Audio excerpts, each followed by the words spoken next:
30 December 2025 ফজরের আজানের পরপরই একটি দুঃসংবাদ সারা দেশে ছড়িয়ে পড়ে। সাবেক প্রধানমন্ত্রী খালেদা জিয়া আর নেই। ঢাকা আজ নিস্তব্ধ।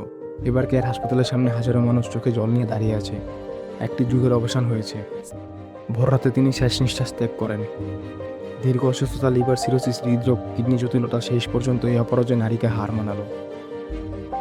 তার জীবন ছিল এক অবিরাম সংগ্রামের। সাধারণ গৃহিণী থেকে 1981 সালে স্বামীর নৃশংস মৃত্যুর পর রাজনীতির কঠিন পথে নামেন। গ্রেপ্তার, হাউস অ্যারেস্ট কিছুই তাকে দমাতে পারেনি। 1991 সালে বাংলাদেশের প্রথম নারী প্রধানমন্ত্রী হন। দেশের গণতান্ত্রিক যাত্রায় গুরুত্বপূর্ণ ভূমিকা রাখেন। পরবর্তী বছরের পর জেল, অসুস্থ শরীর, একাকিত্ব, তবুও অটল থেকেছেন। খবর ছড়াতেই গোটা দেশ শোকাহত। সাধারণ মানুষ থেকে বিভিন্ন মহল, সবাই শোক প্রকাশ করছেন। রাস্তায় মোমবাতি, ফুলের শ্রদ্ধা। তিনি বাংলাদেশ ইতিহাসের এক অবিচ্ছেদ্য অংশ। একজন নারী যিনি কঠিন সময়ে দেশের সামনে দাঁড়িয়েছিলেন। আজ আমরা বিদায় জানাচ্ছি এক অটল যোদ্ধাকে। আপনার সংগ্রাম, ত্যাগ ও অটলতা চিরকাল আমাদের স্মৃতিতে থাকবে। বিদায় দেশের এক গর্বিত কন্যা।